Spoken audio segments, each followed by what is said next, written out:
मुझे रात में अचानक से इतनी ज़्यादा पेट के ऊपर और साथ में पैरों में भी खुजली होना।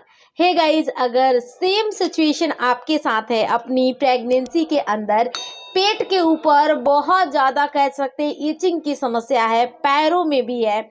बहुत सारी महिलाओं ने इतने ज़्यादा ईचिंग को एक्सपीरियंस किया अपने हेयर्स के अंदर भी। इन सारे पॉइंट्स के ऊपर बात करूंगी। जो ओल्ड वाइफ बताती है कि पेट के ऊपर खुजली होना जो संकेत है, क्या वो सच है? साथ ही साथ में मैं अपने और कुछ सब्सक्राइबर के एक्सपीरियंस को यहाँ पे बताने वाली हूँ। साथ में हार्मोन्स में बदलाव के कारण भी कुछ बातें की जाएगी। कौन से मंथ के अंदर किस तरीके का पेट के ऊपर स्ट्रेस मार्क्स आता है, किस हिसाब से खुजलियाँ होती है, उन सारे पॉइंट्स के ऊपर मैं बात करूंगी। और हाँ, इसका आपके बच्चे के ऊपर क्या असर पड़ने वाला है। पूरी जानकारी के लिए, कुछ सीक्रेट जानकारी के लिए लास्ट तक वीडियो को वॉच कीजिएगा।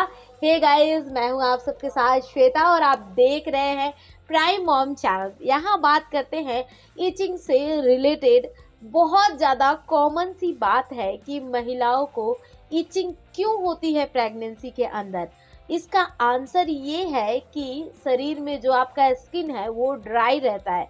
साथ ही साथ में कह सकते हैं कि स्किन सेंसिटिव होने के कारण कुछ ड्राइनेस भी बहुत हद तक वजह होती है। और हार्मोन्स एस्ट्रोजन और प्रोजेस्टेरोन के लेवल में अप एंड डाउन आने के वजह से हम इचिंग को एक्सपीरियंस करते हैं।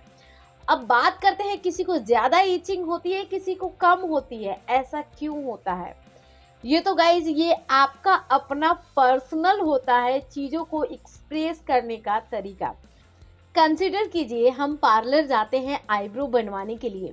हालांकि जब भी कह सकते हैं आईब्रो बनवाओ, दर्द बहुत होता है। वहाँ कुछ महिलाएं अपने दर्द को बताती हैं, वही कुछ महिलाएं इस चीज़ को छिपा लेती हैं। लेकिन दर्द क्या है, दोनों को होता है।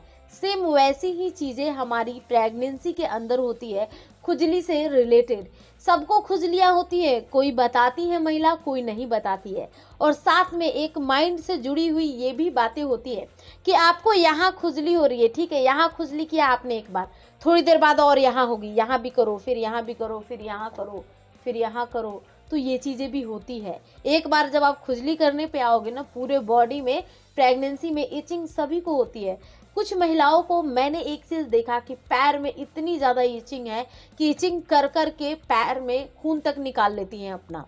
तो ये चीज़ें हैं, अपनी हाथों पे थोड़ा बहुत आपको प्रेगनेंसी में कंट्रोल करनी चाहिए। सबसे ज़्यादा पॉपुलर जगह जो है वो है आपके पेट के हिस्से पे बहुत ज़्यादा खुजली होती है।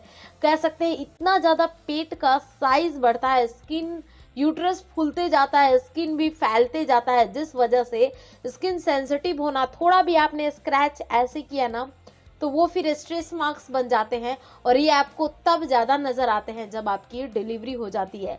खासकर मैं अपनी बात बताऊं तो मुझे पता था कि स्ट्रेस मार्क्स हमारे ही खुजलाने की वजह से आते हैं, इसलिए मैंने हाथों पे कंट्रोल किया। लेकिन हाँ, प्रेगनेंसी के लगभग 36 वीक के बाद मुझे स्ट्रेस मार्क्स आ गए।